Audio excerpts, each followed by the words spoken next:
the Grinch stole. Every who dad and who liked Christmas a lot. But the Grinch, north of Who Hill, Shrek. The Grinch hated Shrek the whole Shrek season. Now please don't ask why. No one quite knows the reason. It could be perhaps that his head wasn't there. It could be perhaps that his shoes were too tight. But I think the most likely reason might be that he smelled like a bucket of 12-day-old pee. But whatever the reason, his heart or his shoes, he stood there on Christmas Eve hating the Who's, staring down from his cave at the wart-lighted windows below in their town. He knew every Who down in Whoville was busy now. And they're hanging their stockings for tomorrow, he knew. All the Who girls and boys would wake up bright and early, and they'd rush for the toys. And then, the noise!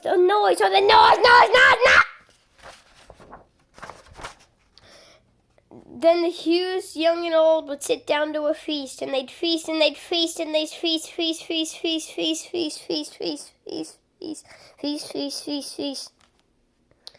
And they would feast on Who pudding and rare Who beast, which was something the Grinch couldn't stand in the least.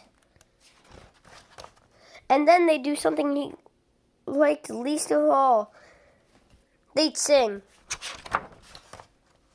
Then he got an idea, an awful idea. The Grinch got an idea.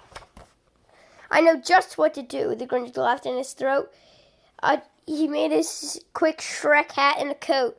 All I need is a donkey. The Grinch looked around, but since donkeys are scarce, there was none to be found. No, the Grinch simply said, I can't find a donkey. I'll make one instead. So he called his dog Max, and he took some red thread and tied a big tail on the top of his head.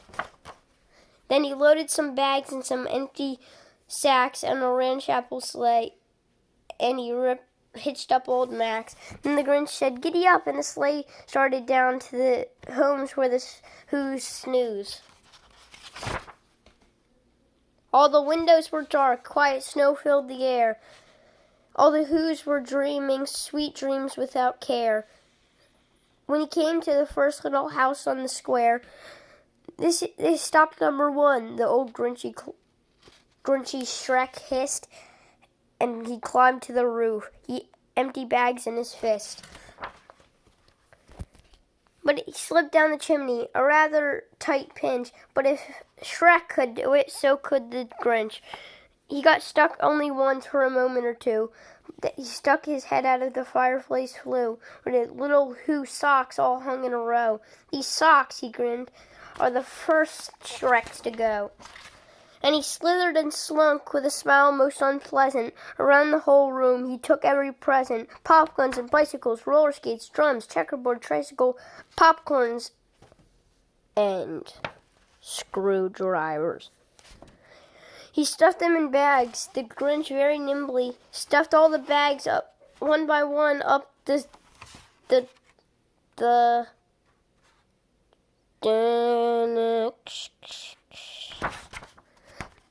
Then he slunk to the icebox. He took the Who's feast. He took the Who pudding. He took the bird. They cleaned out the icebox as quick as a flash, but the Grinch even took their last can of Who hash. And he stuffed all the food up the chimney with glee. And now, grinned the Grinch, I will stuff up the... And when the Grinch grabbed he started to shove. With a small sound he heard like the coo of a duck. When he turned around fast, he saw a small plate, little plate, who was not more than 2. The Grinch had been caught by this tiny plate, who got out of bed for a cup of cold water. She stared at the Grinch and said, Shrek, why are you taking our away? But you know the old Grinch was so smart and so slick that he thought up a lie, and he thought it up quick. Why, my sweet little tot, the fake Shrek lied. There's a light on this tree that won't light on one side, so I'm taking it home to my workshop, my dear. I'll fix it up there, and then I'll keep it. His fib chewed the file. Then he patted her head and got her a sink and drenched her a bed. Then Cindy Lou Play went to bed with her cup, and he went to the chimney and stuffed the tree up. The last thing he took was their log for their bonfire. Then he went up the chimney himself, the old liar. On the walls he left nothing but nothing. And one speck of food that he left in the house was a crumb that was even too small for a mouse. Then he did the same thing at the other Who's houses, leaving crumbs much too small for the other Who dogs. It was 15:15. The Who's still abed. All the Who's still snoozed as he packed up his sled. He packed up their Shreks, the Shreks, the Shreks, the Shreks, and the Shreks, the Shreks, the Shreks. 1,000 feet up, out the side of Mount Shrek, he rode to the load to a tip-top to dump it. Pooh-hoo to the Who's, he was grinchiously humming, to find out that no Grinchmas is coming. Just waking up, I know just what they'll do. The mouse will hang open a minute or two, then the Who's down the Whoville will say, Among Us. That's a noise from the Grinch that I simply must hear. So he paused, and the Grinch put his hand to his ear. He did hear a sound rising over the snow. It started in low, then it started to grow.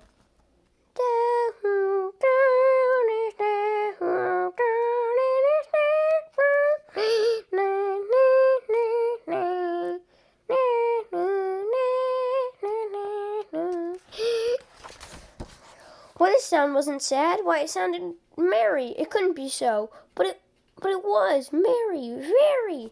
The Grinch stared down at Whoville. The Grinch popped his eyes. Then he shook. What he saw was a shocking surprise. Every Who down in Whoville, the tall and the small, was marching up the hill without any presents at all. He hadn't stopped Shrekmas from coming. It came. Or somehow or other, it came just the same. As the Who's marched up the hill, they were charged towards the Grinch. He said, uh-oh. The Who's pulled the sleigh back down to their homes, and the Grinch wasn't too lucky. He fell in the volcano. He survived, though, because the Cindy Lou Plate rang him up.